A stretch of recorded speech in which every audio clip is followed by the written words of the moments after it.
morning, and thank you for having me in this session. I'm going to speak about artificial intelligence and the potential on digital transformation.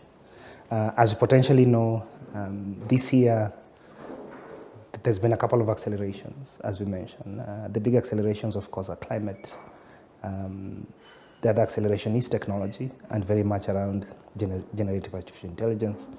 And the third acceleration is demographics. These trends potentially will affect this year. We've seen the climate being very much a part of what we're seeing as affecting the economy, but also is affecting geopolitics. When we talk about artificial intelligence, of course, this year we have about 60 elections globally and 24 elections potentially in Africa. And so there's a big conversation around the potential threats of artificial intelligence, especially around deepfakes, misinformation, disinformation, and fake news. We've seen it already play around the US elections, where one of the PACs had used a robocall to mimic President Biden's voice to tell voters in New Hampshire not to go to vote and potentially to go to vote in November. So we see that playing almost in real time. But basically, what this does is it shows we actually live in an era of diminished trust. At the moment, 70% of the world lives in autocratic regimes, and that therefore tells you that artificial intelligence, in the way that it's being developed, is being developed in an area where we have less democracies, and therefore that has potential of manipulating large language models to favor regimes that are not democratic. We also live potentially in an era where government is least trusted, but I think what we see as the hope is that citizens are increasingly trusting technology and scientists. And that basically tells us that people are yearning for data and decisions that are basically driven by evidence. But amidst all of this, of course, we are just coming out of a pandemic. And COVID-19, as you know, has created a lot of fear. People have lost jobs, but also the economy has drastically changed. And so how we're looking at digital transformation, COVID-19 was one of the big accelerators. But then as it ushers acceleration and basically the proliferation of data, we saw then artificial intelligence in the current form of generative AI being sort of one of the most dominant technologies as it's emerging this year, but also one that is creating a lot of fear because people are really afraid of losing jobs. As we move forward, of course, artificial intelligence and digital transformation is happening at a time when there's a lot of inequality. And this basically stems out of the previous industrial revolution. So of course, the first industrial revolution, as you know, was steam, which was 1765. The second industrial revolution was around 1870. And there was a very long period between those two. The third revolution, as you know, is very much around ICT, which was around the 1950, 1969, and that is where a lot of countries are. And even then, not many of these countries have basically even grasped the notion of technology, because we still have countries that do not have broadband or internet connectivity. We still have challenges around electricity, and to the extent of that part of Africa, as you know, only a third of Africa is connected by electricity, and we know that if you're going to focus on digital transformation, but also be part of the current industrial revolution, then it means that some of these foundations must be built so that it can anchor a lot of the digital transformation we're kind of thinking about. So if you think about what I increasingly call the 6 foundations, the first foundation, of course, is data. You cannot have artificial intelligence or digital transformation without data, and that's data across the value chain. And that's issue about accessibility, availability, the quality of the type of data that you need, but also increasingly the mechanisms of collecting these data sets, especially in open standards and machine readable so that they can be interoperable. The second part of this, of course, is the internet infrastructure. And as you talk about artificial intelligence, of course, data is one of the engines. The second one, of course, is compute. And before you go to compute power, which is quantum computing, is very much around ensuring that you have proper internet infrastructure, that you have a cloud computing infrastructure that works, but also you have your sort of quality infrastructure, which also includes internet access and broadband. We still see countries in Africa, and with 24 elections, we'll definitely see internet shutdowns this year. Hopefully we can we can stem that challenge, because we know now that in the previous 4 years we had about 28 plus internet shutdowns, and in those shutdowns Africa lost about $120 billion in the economy. And so because technology is so intrinsically connected to how we live, learn, work, communicate, it means that we cannot decouple internet connectivity, and that's basically the kind of infrastructure for the fourth industrial revolution, artificial intelligence from the economy, but also from everyday lives of communities. The third one I've mentioned is basically power. How do we ensure that we have enough energy to power this revolution? And that is why I connected with climate. That it means that at the moment, artificial intelligence consumes about 10% of the world's total energy. And so how do we ensure that even as AI becomes proliferated and as artificial intelligence becomes the norm and the everyday capabilities that we use in our everyday life, is how do we then ensure that we do this in a way that is greener and is cleaner? So how do we ensure that we green our energy systems in a way that this new development does not necessarily reverse our gains towards net zero? The fourth one, of course, is skills, and we're going to need a lot of that. As I mentioned previously, we have these fears that people have around the economy. So how do we ensure that even in the advent of artificial intelligence, that we have capabilities to skill for the generations that are coming up, to reskill for those who are already in the workforce, and to upskill so that we can be able to leverage on this capability. This particular piece, I think, is very important because as the World Economic Forum notes, that we will lose about 75 million jobs around AI in terms of just being replaced, jobs that are especially mundane, but then we will gain about 133 new jobs.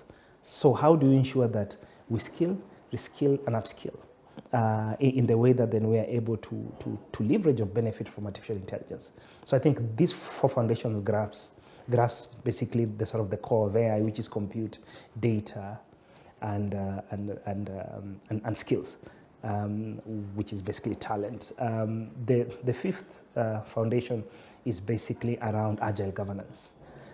This year, as you've known, we've seen a rush towards AI governance. We've had a lot of processes. So the Hiroshima process with Japan has been pushing towards regulating artificial intelligence. With India and the G20 last year, we saw also another process where the G20 was trying to regulate and govern AI. We've seen specific instances in the UK with the UK AI Summit, trying to look at AI safety and figuring out how that can be governed from a safety perspective. We've seen the US government for the first time through President Biden and Vice President Harris enact an executive order, which is basically a soft regulation that looks at governing AI through an AI Bill of Rights, but also looking at standards from the National Institute of Science and Technology. And globally, we've seen the EU through, of course, Minister Carme of Spain, working with the European Parliament to develop an AI Act that will potentially come into force in 2025.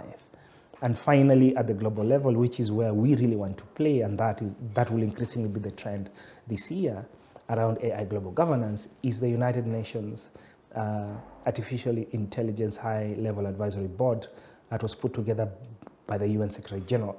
And this will basically form part of a larger conversation around the Summit of the Future, which will be in September at the General Assembly, that will potentially also form the core of the Global Digital Compact by the UN and private companies to figure out how do you ensure that then we have a global collaborative of countries and not necessarily only those that are AI powerful that can be part of AI global governance. The other two that will be very important. We are living in an era of constrained fiscal space. So how do we ensure that a lot of countries, especially in the global south and including Kenya, are able to afford digital transformation within their budgets so that it doesn't create another indebtedness? And so how do we this year begin to have discussions and conversations around innovative financing, but also more or less private and public collaborations, because a lot of these technologies, as we've seen, as I mentioned, is affecting how we live, learn, work, collaborate. It's fusing a lot of the areas that we thought were siloed previously. But then it means that we must, as a collective, begin to understand what is public good, what is common good, and so how do we ensure that we can co-invest in this revolution, especially artificial intelligence. The last one is partnerships. As I said, no one person can drive digital transformation. It's an all-in effort. It takes private sector, it takes civil society in terms of upholding rights and responsibilities and holding governments to account. It takes governments, who in most cases are not necessarily at the forefront of these technologies, to be able to work collaboratively with private sector to deliver and invest in artificial intelligence. As we know, it changes very quickly. And so it's going to require a lot of innovation around how we do this. And especially when I go back to the previous foundation that I mentioned around agile governance, because how you govern AI has to be different. It changes very quickly. It keeps on transforming in ways that we don't understand, including companies that are developing large language models. And because policy always tries to catch up. But then we must be careful in a way that while we want to regulate and govern artificial intelligence, we also must ensure that we do not stifle innovation. And so agile governance really will be the norm. The example of the US executive order that I've mentioned is basically a combination of voluntary commitments, which basically ensures that companies improve their corporate governance, develop capabilities that will ensure that they are crown jewels of artificial intelligence, especially what informs their large language models, are secure. But also in a way, they can be able to disclose in case there's been some vulnerabilities or some nefarious actors have been able to sort of penetrate their security. And conversely, on the other side, we also must ensure that governments are able to regulate AI, at least in a way that protects public good, which means that AI must conform to fundamental values and principles around inclusivity, safety, security, so that we can build public trust. And the notion of public trust, as I mentioned, this year is going to be very important with the 60+ elections, but also in a world that is increasingly very afraid of the future, because not many of us understand what artificial intelligence is, but also where artificial intelligence is going, because it keeps on changing very quickly. And so as we think about digital transformation, depending on where you are, whether you're a company or whether you're a country, you have to think of these foundations, and I'll repeat them. It's data, it's infrastructure, it's skills, having a skill regime. It's very much around energy and power in a way that is green and protects the planet. It's very much around innovative financing, is how do you resource this. It's very much about an agile governance regime in a way that you do not stifle innovation. It's very much around thinking through innovative financing. And finally, it's about partnerships, because collaborations will be potentially the key to how we navigate this uncertainty that artificial intelligence is creating, but also that's how you create public trust, as trust is in an all-time low. Thank you very much.